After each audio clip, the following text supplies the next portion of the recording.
micro weddings. Now that's a term that you had probably never heard before 2020. I had never heard it, and I've been in this industry for 10 years. I'm fairly certain that word didn't exist before 2020. But now, here we are. If you are currently planning your wedding or dreaming of your wedding, that is a term that you have most certainly heard of and may actually yourself now be planning for or planning on having a micro wedding. A couple of weeks ago, we did a video on COVID and 2021 weddings and what my projections were for what that was going to look like. And one of the things I said in that video is I'll continue to check in with you guys and update you guys. So that's part of what I want to do in this video.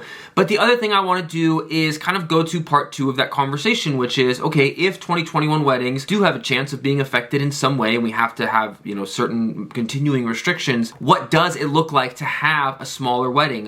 Can I get wedding advice and planning tips for this new kind of micro wedding that's not an elopement but isn't a full size, if you will, traditional wedding? Because obviously all of the material you can find online and in books about planning your weddings, there's not a huge backlog of pandemic micro wedding planning material that you can draw from over the decades. So that's why the next video I wanted to do in this topic was covering micro weddings. Now, a lot of you that watch this channel also watch Jamie's channel, so you know that she covered this topic a couple of weeks ago, maybe even the same week that I did that COVID video. So rather than make my own notes, I thought this would be a great opportunity to do a reaction video. And let me tell you why reaction videos are so good for anyone that is trying to learn something about a topic from a pro or somebody experienced in that field. A reaction video allows you to see two professionals who are their own unique persons with their own unique experiences and takes and theories, see how they interact, see where they agree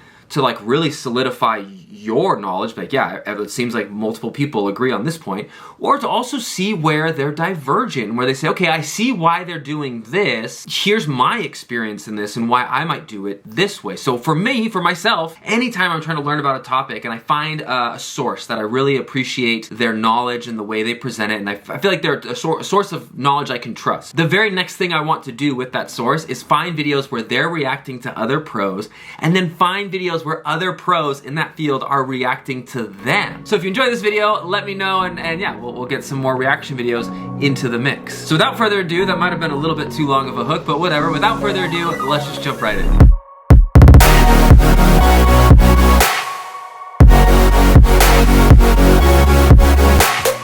Welcome back to the channel, everyone. If you are new here, my name is Dave with Amari Productions. We're a small creative studio based in Southern California, specializing in wedding films. We've been doing this for the last 10 years, filming all over the world. So on this channel, you can find everything from some of our best wedding films, tips for planning your own wedding, like today's video, all the way to BTS daily vlog, or BTS vlogs of us at an actual wedding. So whether you are planning or dreaming of your own wedding, or are just a fellow creative, fellow photographer, videographer that wants to break into the creative industry or turn your passion into a full-time job, if you are either of those people, click that subscribe button, ring the notification bell, so you know. I looked down like I was gonna find it, whatever. So you know every time that we post, or if you know somebody that matches either of those profiles, please share this channel with them. Now, today's topic, micro weddings. This could be something that is more of a temporary phase, a temporary style or approach to weddings that phases out as COVID restrictions fade out and as that becomes more of a distant memory. But I do think there's a really good chance that the term micro wedding and the style of micro weddings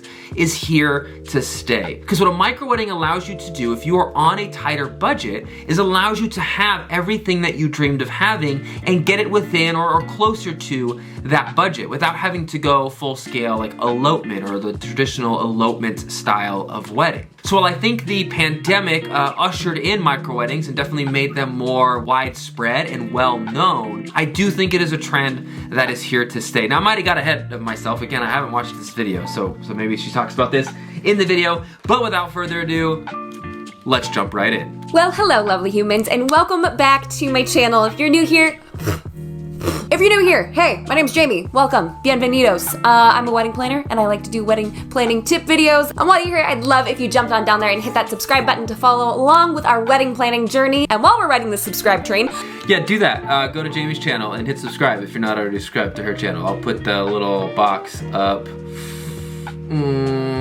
here. Jump on over to my personal channel where we do all lifestyle content. I've got DIYs, I've got thrifting, I've got vlogs, I've got lots of fun stuff to keep you very entertained. So come join me over there. Because here is where the wedding stuff lives, but the other one, it's a whole lot of fun. And of course you can... Okay, I'll put that one up there too. Go over there. Follow Jamie's personal channel as well. Follow our wedding Instagram here and my personal Instagram here. In this week's video, we're gonna be talking about something that has become massively popular in the last, handful of months. And that is micro weddings. What are they? What are you supposed to do with them? How do they work? What's the difference between that and an elopement? All the stuff and all the things. And is a micro wedding right for me? So I think it's important first to state what is a micro wedding. Like, what does that even mean? A micro wedding is a small wedding. I'm pretty sure you guys were able to crack that code based on the words that were used to name it, yes.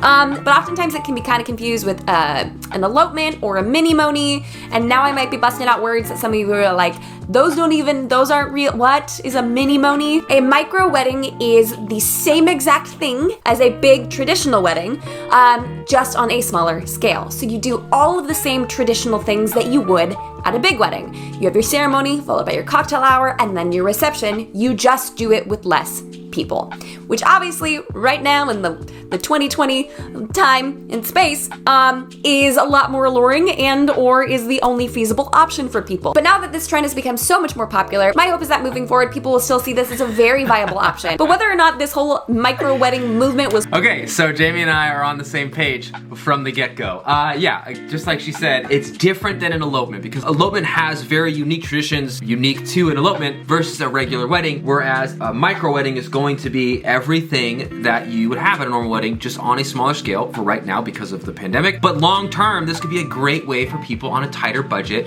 to really direct their budget where they want it to be. So if you're a photographer or you're a videographer, which again, that's what we do, that's the only reason I'm giving this example first, but if your photographer and your videographer are $5,000 each and you have a $20,000 budget total, but you really want to make it work with them, then you can have a smaller micro wedding, more targeted towards the people that matter, towards the services that matter, and have the wedding you want to have on a tighter budget. It's forced onto us. My guess is it's gonna be here to stay. And there's a lot of reasons why that's a good thing. Now, an elopement is, it's less structured. Now, historically, an elopement is like, you run away in secret and get married and nobody knows. And now it's kind of shifted into this, you go with an officiant and maybe a witness or two and a photographer onto a mountaintop or something really cool and epic. That's kind of what an elopement is. So the elopement is an unstructured version with very, very few guests. A micro wedding is the same thing as a traditional wedding, just with 50 guests or less. Now, just because there is a smaller guest... I wouldn't put a hard number on micro wedding. I would just say, yeah, it's a smaller wedding. If you're in 55 guests, you could still call it a micro wedding. But yeah, she brings up a great point here. I kept saying, elopements have their own style. Elopements are different. She did a great job at defining exactly what that difference is, and that it's much less structured. You don't really have the events that you would have at a traditional wedding, whereas a micro wedding, you still would have all the traditional events. Obviously, it's up to you. If you don't want to have a bouquet toss or cake cutting or whatever, you never have to have those. If you have a 500 person wedding, you don't have to have those, but you would structure it the same way regardless of if you're having 40 guests or 400 guests.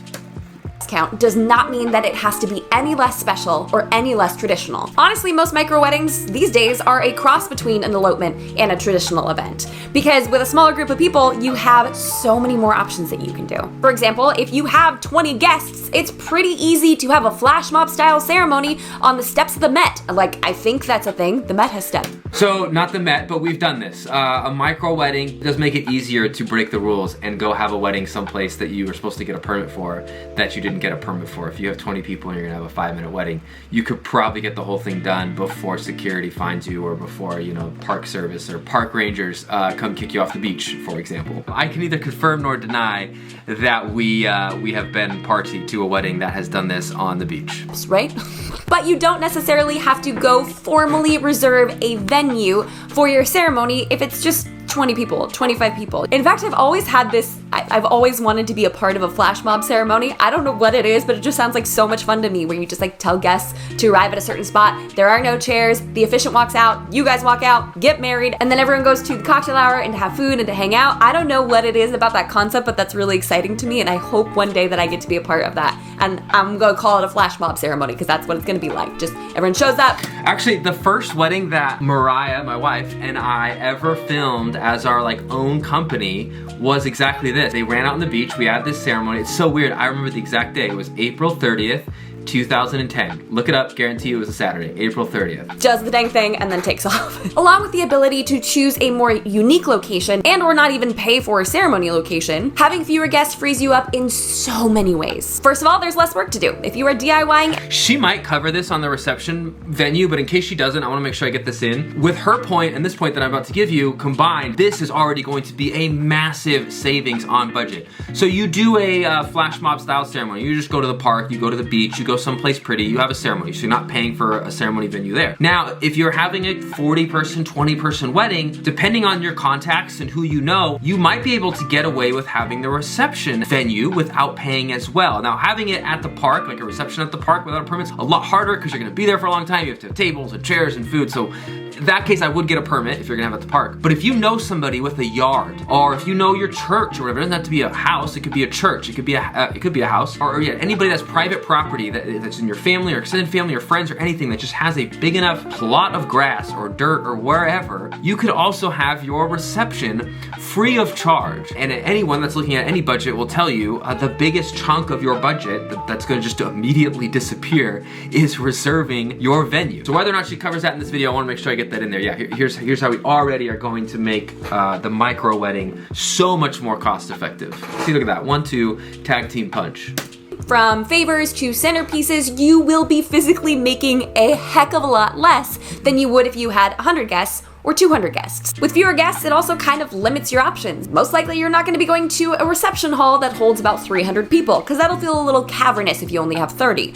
So it's really gonna help you kind of trim away at some of those big options and help you to focus on the places that will actually hold your guest count comfortably, because then— I love that term, trim away. I think that it's exactly the strength of a micro wedding versus going from what we would have considered before 2020. You'd be like, okay, you could have a normal wedding or an elopement. Micro wedding is still having that wedding, but trimming away stuff. I love that term. And just like with the ceremony, doing that flash mob style where you just show up and you do the dang thing, for your cocktail hour and your reception, you can have it at your favorite restaurant because they're all gonna fit in there. Or you can feasibly do it in your own backyard. That's actually something we run into with backyard weddings, is like, can you physically even fit the amount? So we are gonna make the exact same video. Don't worry, we'll keep building off of stuff, and I'll find something I disagree with so we can have drama. Not gonna have drama, but you know. But with a micro wedding, unless you have the backyard the size of a postage stamp, you're probably gonna be okay. And a huge reason that a lot of people go for a micro wedding is it's less expensive. Because if you haven't seen the video that I did about your #1 budget killer, I'm gonna totally spoil that one for you. It's your guest count. Like, your guest count directly affects so many items in your wedding. I said that the biggest chunk of your budget was going to go towards your venue. I should have been more specific, because this is actually the truth of it. It's gonna go towards your venue, assuming your venue is also providing the food. Because yeah, whether it's plated or buffet, that's going to scale very quickly with your guest count. But basically, food, drinks, rentals, the amount of centerpieces that you're gonna need, the amount of ice that you need to order, the amount of servers that will need to be on staff. That's why you need a planner to also be giving you wedding planning advice, and not just me. For as many weddings as I've seen and been a part of, and as much behind the scenes information as I can give you from a production standpoint, like a production of your day, like your timeline. One thing I don't ever think about is how much more costly or time consuming 50 centerpieces is versus 10 centerpieces. Not something I've ever had to think about. Make sure you're subscribed to Jamie's channel as well for wedding planning advice. There are so many different things that will be directly affected by the number of people that you invite. Your photographer won't be, your officiant won't be, your DJ probably not, and your planner, no, but everyone else, like, they will need your guest count. And that's cool, Jamie. Don't mention the videographer. That's fine. how much they charge you is determined by how many people you're inviting. So potentially, when you use less people, notice I say potentially, when you invite less people, your budget stands the chance of being cheaper. Now that isn't always the case. Sometimes with micro weddings, people end up spending the same exact amount that they would for a large wedding, but just making a more lavish experience for their guests. If the couple's doing a destination style wedding, that may mean that they can actually purchase and afford welcome bags for their guests, or maybe even a handful of the rooms for them as well. So it can create a really fun experience for all involved. So right about now, I know micro weddings. This actually brings up a good point. So we've been talking about micro weddings in terms of budget. Well, obviously the pandemic might force you to have a micro wedding, but long-term might be budget related. This is a good point that destination weddings, even though the term micro wedding is kind of newer and not something that's been very popular, destination weddings have kind of almost always followed this setup, this parameter. As a matter of fact, the Italy wedding that we posted just a couple of weeks ago was well before the pandemic. It was June of 2019 or 2018. But looking at that wedding, you can see it's that same, exactly what we're talking about here, is 50-ish guests because they were traveling to the Tuscan countryside in Italy. So naturally, less extended network of friends and coworkers and whatnot are gonna make it out out to Italy. There's less work to do, there's less people that you feel like you need to please because your guest count's so much lower. It's potentially cheaper as long as you don't go hog wild, But the biggest con, the biggest downside that I run into when I'm talking to clients about potentially doing a micro wedding is, but what about the people that we want there? Well, it depends on where we're at and where you're at. If you're watching this outside of 2020, please tell me that things are good now. But right now, a lot of us don't really have the luxury of making that choice. So a lot of couples are just choosing to forge ahead with a micro wedding to maintain their specific date and that specific anniversary, with a sequel wedding to happen later. But if you have the freedom to choose between the two, sometimes the biggest hurdle for couples to get over is, I can't imagine not having all of these people present for our wedding day. And that's kind of where it just comes down to personal preference and what you guys really, really want to get out of this. Do you want a less expensive wedding? Do you want less people to please? Do you want a big giant party with all of your family and all of your friends? I will tell you, I was not a micro wedding gal, and if I did it all over again, I would not be a micro wedding gal. I like a lot of people around, I like a big party, so I do know that a micro wedding's not for everyone. But I know there's some introverted friends out there watching this going like, yes, please, I don't want a lot of people, that's not my jam. So when it comes to deciding between the two, it's up to you. Like, there's no wrong way to do this. And I think that's basically the whole point of this channel, is just letting you guys know, like, there's no wrong way to do this. I mean, there might be a few wrong ways, but you know what? At the end of the day, it's your wedding day, so you do you. So you've made it this far in the video, you might be kind of intrigued by the idea of micro weddings. So how do you plan one? Well, it's gonna be basically identical to everything else we've talked about on this channel, just on a much smaller scale. You're gonna wanna start with the venue. Remember that this can be a unique location. You are not pigeonholed into getting a wedding specific venue. You can do your favorite restaurant, you can do your favorite bar, you can do your favorite coffee shop. Like, that would be, I would die to do a micro wedding in. You know what? For all the weddings we've done and for all the locations, both permitted and non-permitted, and traditional venues and non-traditional venues, we have never had a wedding that has really utilized a coffee shop. I'm trying to think if we've had like coffee roasters or anything, like an industrial vibe. I really don't think we have, and that's kind of crazy because I'm sure this is true for any city, there are some really, really beautiful coffee shops, and some are small, but some have a fair amount of square footage in them. Somebody needs to do that. We need a micro wedding at a coffee shop. My mind is blown right now. That needs to happen. In a vibey little coffee shop, do you imagine? You could do a park, you could do a field. The options are gosh darn near unlimited. You can always feel free to bring on a wedding planner to help you. Obviously, like, this is what I do, so I see the value in what we do, even if it is a micro wedding. But with 45 people, there's a lot less stuff to direct, so you could probably get away without hiring one a lot more easily. Although I'd still recommend a day of coordinator if you can swing that. Then figure out please. Speaking on behalf of your photographer, videographer, and every other vendor present, or just your general timeline so that your guests can eat when they're supposed to eat and dance when they're supposed to dance and go home when they're supposed to go home, at least have a day of planner, day of coordinator, please. Again, because there's less people, you can be a lot more creative, or you can get a little bit more bougie with it and still spend a heck ton less than you would with triple the amount of guests. Then you're gonna need to figure out the rest of your vendors, like desserts, florals, decor and or rentals, and music/DJ. When working with large scale events, there are a couple of vendors that would have something called a shop minimum, such as a florist would have a shop minimum of $3,000. So no matter what you do, no matter what you book from them, it's going to be starting at $3,000. So basically they don't do any work that's underneath that mark. You're gonna wanna find a vendor that does not have a shop minimum like that. And that would probably apply to your florals, that would apply to your desserts, that would apply to your catering. I mean, if there's like a $15,000 catering minimum that you have to hit, that's probably not a good idea because there's only so much bougie food that 25 people can eat, you know? So read the contracts carefully and make sure you are avoiding any minimums at all. Instead, get a little bit creative. I was going to say that you could take my wedding as an example in terms of how to get food for a lot of people that's like good, tasty food and not have to worry about like a minimum spend. And that would be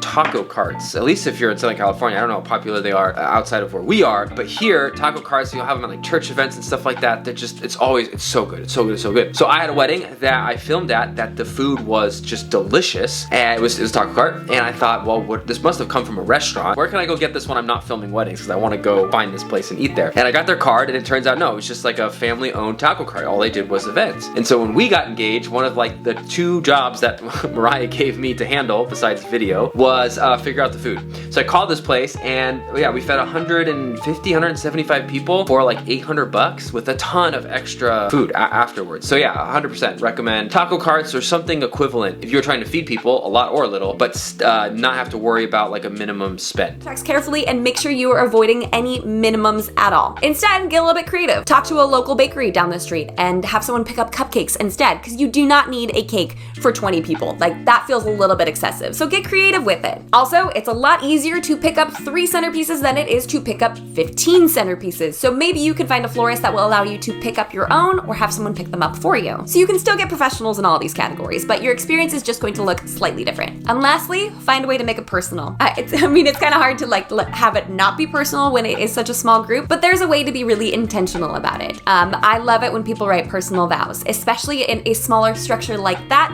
It allows people into the intimacy of the moment. So I think taking some time and jotting down your own vows really does make it a more... Yeah, we'll do a whole video on personalized vows. Matter of fact, if you want that to be the next video, let me know in the comments below. But we'll do a video on vows, personalized, traditional structure for your vows, but there are some things you should be aware of before you go into it. So yeah, if you want that to be the next video, let me know in the comments below. Personalized and intimate experience both for you and your guests. And then the last little thing that you can really do to personalize a micro wedding is spend time with your guests. If you are doing something smaller on this scale, that means that you could probably spend the whole weekend with these people. Doesn't even have to be a destination event. You can do rehearsal dinner with 20 people. You can do your actual wedding day with 20 people. And you can do brunch afterwards with 20 people and still come under the budget of a 200-person wedding. That, and you can actually see everybody on your wedding day. You can shake their hands, you can hug them, you can spend time with them. You will not be missing out on time with anyone at your event. This is a great point to bring up. At any wedding size, really prioritize making your way around the space, whether that's during cocktail hour, during dinner, or during open dancing, or whenever. Really prioritize making time to make your way around the space. At your wedding, it is going to be so surreal that everybody that means something to you from every group of your life is all going to be in the same spot. So don't lose sight of that and really make sure you spend the time to make your way around the room and hang out with everybody. Sit down at the table where your grandparents are sitting down at, or your parents. Make your way around the space and spend some time with everyone. And this is a great point, that if it's a micro wedding, that's going to be even easier to do. Micro weddings are such a wonderful way to express your love story. They really and truly are. They are not for everybody. Again, I probably wouldn't do one myself because I like a big party. But for those of you who are interested, hopefully this video helped you out to get you planning on the right track. Don't be afraid to get a little creative. Don't be afraid to have a flash mob ceremony. And don't be afraid to personalize the heck out of your event, because it's going to be such a fun one for people to enjoy. Yeah, so I think the gist of what she's saying is a lot what I was leading off with too, of just you can get so much more done staying under budget. I love what you said about making it more personalized. Obviously, yeah, the smaller, the more flexible and dynamic you can make the day, the more personalized you can make it. But another thing that I hadn't really thought of until I was watching this, that I think might be a great topic for us to jump into in a video soon, is when she was speaking specifically to the groups of people like herself, their size of their network and how much, you know, being around people means to them. It wouldn't make sense for them to do it if it was at all avoidable, which is not right now, but if it was at all avoidable. So if that is you and you're on a tight tighter budget, you're saying, okay, I can't save money by having a smaller wedding, like it would just really hurt to not have XYZ people there. How can you still stay under budget and still have 100 guests, 150 guests? There are definitely ways that you can do that if you're on a tighter budget, which I touched on one with the taco cart idea. That was great. For example, my wife and I had 100 and I forget, it was 150 or 175, and all said and done, wedding and honeymoon for us came in at just under $5,000, because that was literally every penny we had to our name when we got married. Yeah, it wasn't the best financial decision to just put everything we had into the wedding, but we wanted to get married. We wanted to make it happen. We wanted to figure out a way to make it work. And so we got a little bit of money from a grandparent, and we said, okay, that's what we have to spend for the wedding, but that also has to be what we have to spend for the honeymoon if we want to go on honeymoon. So it's possible to do it. That'll be a topic we can cover in another video as well. Obviously, Jamie's channel is built around tips for the budget conscious bride. That's not her exact slogan, so I'm sorry, Jamie, you can correct me in the comments below. But yeah, her whole channel is built around that, so definitely, if you're not following Jamie already and you haven't listened to any of my other prompts throughout this video, follow Jamie. But yeah, we'll cover some strategies for maximizing your budget if you are gonna have a bigger wedding. And if you haven't already watched the wedding we posted a couple weeks ago from Italy, even if you're not having a destination wedding, highly recommend you check that one out to see how a smaller micro wedding plays out, because that one fits this exact description of having everything from a normal day, just with fewer guests. It also happens to be in Tuscany, so it'll just be a very beautiful wedding. You can find that one here, it should already be here, or down below, whatever the algorithm thinks you'll enjoy the most. And then click over here if you haven't already to make sure you're subscribed. Click that little circle and then click the subscribe button, ring the notification bell so you know every time we post. Find us on Instagram and on TikTok at Amari Productions. My name is Dave with Amari Productions, and I'll see you next time.